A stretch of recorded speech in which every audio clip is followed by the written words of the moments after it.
কিছুক্ষণ কল্পনা করুন, আপনি একটি পরীক্ষায় অংশ নিচ্ছেন। প্রশ্নটি খুব সহজ। বিশ্বে কত শতাংশ মেয়ে প্রাইমারি স্কুল শেষ করতে পারে?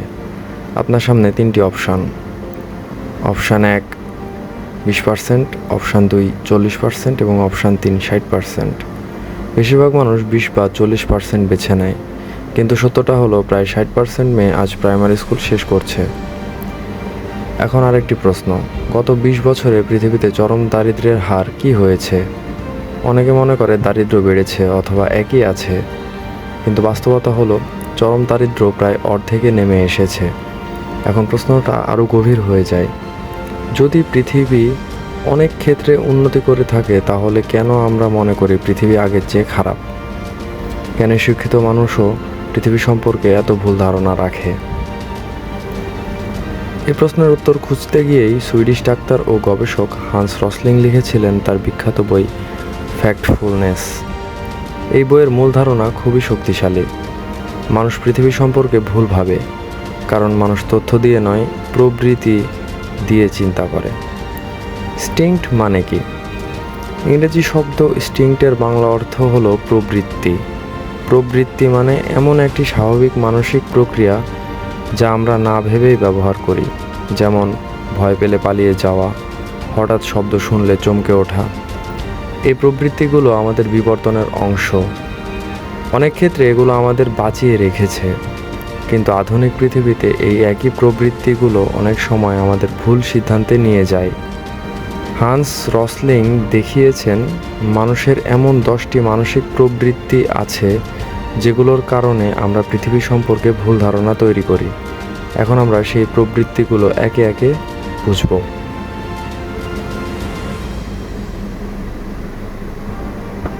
1 নম্বর হলো গ্যাপ ইনস্টিংক্ট, ফাঁক বা বিভাজন প্রবৃত্তি। মানুষ পৃথিবীকে খুব সহজভাবে দেখতে ভালোবাসে। আমরা প্রায়ই পৃথিবীকে 2 ভাগে ভাগ করি, ধনী বনাম গরিব, উন্নত দেশ বনাম অনুন্নত দেশ, আমরা বনাম তারা। আমাদের মনে হয় পৃথিবী যেন 2টি আলাদা জগতে ভাগ হয়ে গেছে, একদিকে উন্নত দেশ, অন্যদিকে দরিদ্র দেশ। কিন্তু হান্স রসলিং দেখিয়েছেন বাস্তব পৃথিবী এমন নয়। পৃথিবীর বেশিরভাগ মানুষ এই 2 চরম অবস্থার মাঝখানে আছে। তিনি পৃথিবীর মানুষের জীবনমানকে 4টি স্তরে ভাগ করেছিলেন, লেভেল 1 থেকে লেভেল 4 পর্যন্ত। লেভেল 1 হলো চরম দারিদ্র্য। এখানে মানুষ দিনে $2 কম আয়ে বেঁচে থাকে। লেভেল 4 হলো উন্নত জীবন। এখানে মানুষ গাড়ি ব্যবহার করে, উচ্চশিক্ষা পায়, আধুনিক জীবনযাপন করে। কিন্তু পৃথিবীর বেশিরভাগ মানুষ লেভেল 1 বা লেভেল 4-এ নেই। তারা আছে লেভেল 2 এবং লেভেল 3-এ। অর্থাৎ পৃথিবীর বাস্তবতা অনেক বেশি ধীরে ধীরে পরিবর্তনশীল। গ্যাপ ইনস্টিংক্ট আমাদের পৃথিবীকে ভুলভাবে দেখতে বাধ্য করে। আমরা ভাবি ওরা খুব গরিব, আমরা খুব উন্নত, কিন্তু বাস্তবে পৃথিবী অনেক বেশি সংযুক্ত এবং পরিবর্তনশীল। 2 নম্বর পয়েন্ট হলো নেগেটিভিটি ইনস্টিংক্ট, যেটার অর্থ দাঁড়ায় নেতিবাচক প্রবৃত্তি। এখন একটি বিষয় লক্ষ্য করুন, প্রতিদিন খবরের কাগজ খুললে আমরা কি দেখি? যুদ্ধ, দুর্নীতি, অপরাধ, দুর্যোগ, খারাপ খবর। ভালো খবর খুব কমই শোনা যায়। এই কারণে আমাদের মনে হয় পৃথিবী ক্রমশ খারাপ হয়ে যাচ্ছে, কিন্তু বাস্তব ডেটা অন্য গল্প বলে।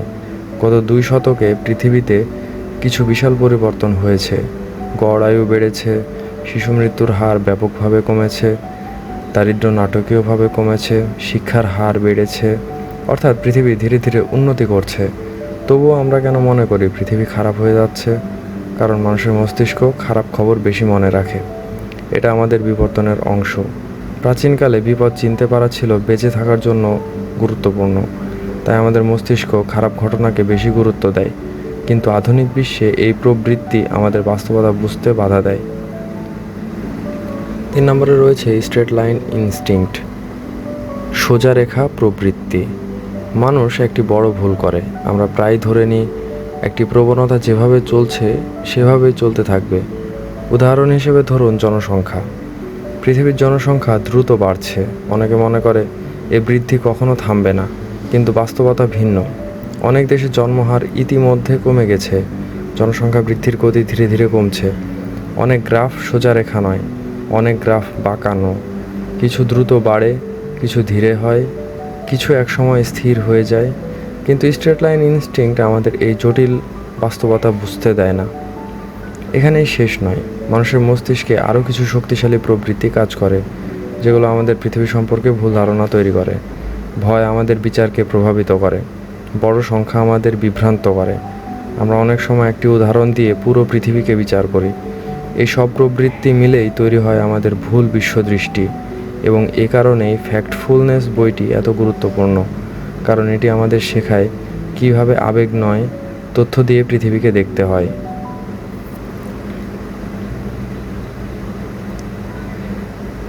মানুষের মস্তিষ্ক কিভাবে আমাদের ভুল পথে নিয়ে যায়।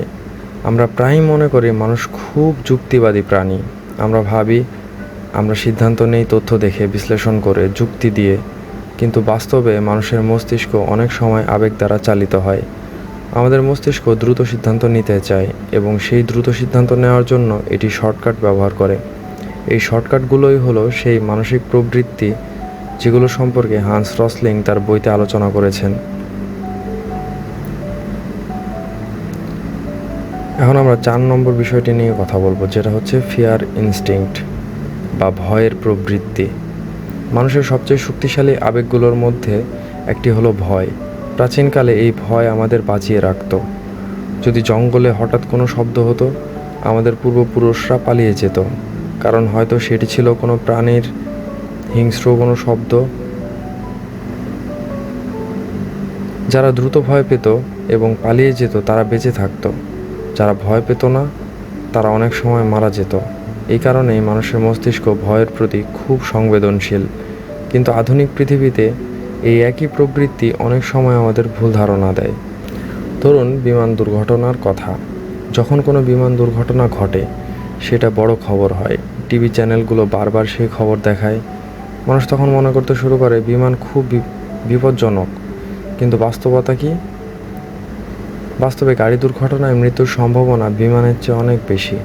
তবুও আমরা গাড়িতে চড়তে ভয় পাই না, কিন্তু বিমানে উঠতে অনেক মানুষ ভয় পায়, কারণ আমাদের মস্তিষ্ক নাটকীয় ঘটনাকে বেশি গুরুত্ব দেয়। ভয়ের প্রবৃত্তি আমাদের বাস্তব ঝুঁকি বুঝতে বাধা দেয়। হান্স রসলিং বলেছিলেন, যখনই কোনো বিষয় আপনাকে খুব ভয় দেখায়, তখন একটু থামুন এবং সংখ্যাগুলো দেখুন। অনেক সময় বাস্তব ঝুঁকি আমাদের কল্পনার চেয়ে অনেক কম। 5 নম্বর পয়েন্টটি হলো সাইজ ইনস্টিংক্ট বা আকার বা সংখ্যার প্রবৃত্তি। মানুষ বড় সংখ্যা দেখলেই সহজেই বিভ্রান্ত হয়ে যায়। ধরুন কোনো সংবাদে বলা হলো 1 বছরে 5 লক্ষ মানুষ একটি রোগে আক্রান্ত হয়েছে। শুনতে এটি ভয়ঙ্কর লাগে, কিন্তু যদি পৃথিবীর মোট জনসংখ্যা 800 কোটি হয়, তাহলে এই সংখ্যা আসলে কতটা বড়? সমস্যা হলো আমরা সংখ্যাকে প্রেক্ষাপটে দেখি না। আমরা শুধু সংখ্যাটিকে শুনি এবং আবেগ দিয়ে প্রতিক্রিয়া দেই। এই প্রবৃত্তির কারণে অনেক সময় আমরা কোনো সমস্যাকে অতিরঞ্জিত করে দেখি, অথবা কোনো গুরুত্বপূর্ণ সমস্যাকে ছোট মনে করি। হান্স রসলিং একটি সহজ নিয়ম দিয়েছিলেন, যখনই কোনো বড় সংখ্যা শুনবেন, তখন 3টি প্রশ্ন করবেন। এই সংখ্যা মোট কতের মধ্যে? এটা কি বাড়ছে না কমছে? এটা কি অন্য কিছুর সাথে তুলনা করা যায়? সংখ্যাকে তুলনা করলে বাস্তবতা পরিষ্কার হয়। 6 নম্বর পয়েন্টটি হচ্ছে জেনারেলাইজেশন ইনস্টিংক্ট, সাধারণীকরণের প্রবৃত্তি। মানুষ খুব দ্রুত সিদ্ধান্ত নিতে ভালোবাসে। এই দ্রুত সিদ্ধান্ত নেওয়ার জন্য আমরা অনেক সময় একটি ছোট উদাহরণ থেকে পুরো একটি গোষ্ঠী সম্পর্কে ধারণা তৈরি করি। ধরুন আপনি কোনো দেশের একজন মানুষের সাথে খারাপ অভিজ্ঞতা পেলেন। অনেক মানুষ তখন বলে ওই দেশের মানুষ এমনই, অথবা কোনো একটি খবর দেখে আমরা পুরো একটি সমাজ সম্পর্কে ধারণা তৈরি করি। কিন্তু বাস্তবে পৃথিবী অনেক বেশি বৈচিত্র্যময়। একটি দেশের মধ্যে হাজার রকম মানুষ থাকতে পারে, একটি সমাজের মধ্যে হাজার রকম সংস্কৃতি থাকে। হান্স রসলিং দেখিয়েছেন যে পৃথিবীকে বোঝার জন্য আমাদের আরও সূক্ষ্মভাবে দেখতে হবে। সব দেশ এক নয়, সব সমাজ এক নয়, সব মানুষ এক নয়। জেনারেলাইজেশন ইনস্টিংক্ট আমাদের চিন্তাকে সহজ করে দেয়, কিন্তু বাস্তবতাকে বিকৃত করে।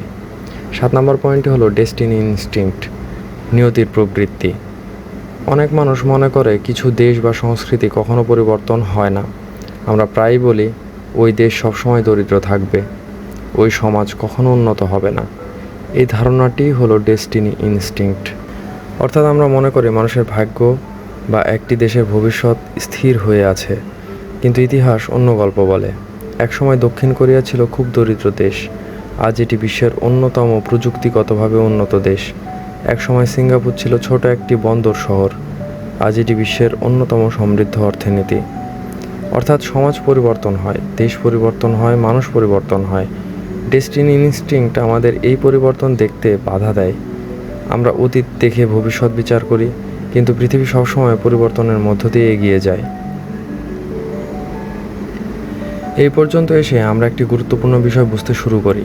পৃথিবী সম্পর্কে আমাদের ভুল ধারণা তৈরি হয় শুধু তথ্যের অভাবে নয়, বরং আমাদের নিজের মস্তিষ্কের কারণেও। আমাদের প্রবৃত্তিগুলো আমাদের দ্রুত সিদ্ধান্ত নিতে সাহায্য করে, কিন্তু একই সাথে এগুলো অনেক সময় বাস্তবতা বোঝার পথে বাধা হয়ে দাঁড়ায়। এই কারণেই ফ্যাক্টফুলনেস বইটি শুধু একটি তথ্যভিত্তিক বই নয়, এটি আসলে আমাদের চিন্তার পদ্ধতি পরিবর্তন করার একটি বই। কিভাবে আমরা পৃথিবীকে দেখি, কিভাবে আমরা খবরকে ব্যাখ্যা করি, কিভাবে আমরা সমাজ সম্পর্কে মতামত তৈরি করি, এই সব কিছুই নতুনভাবে ভাবতে শেখায় এই বই। কিন্তু গল্প এখানেই শেষ নয়। মানুষের চিন্তায় আরও কিছু প্রবৃত্তি কাজ করে, যেগুলো আমাদের সিদ্ধান্তকে গভীরভাবে প্রভাবিত করে।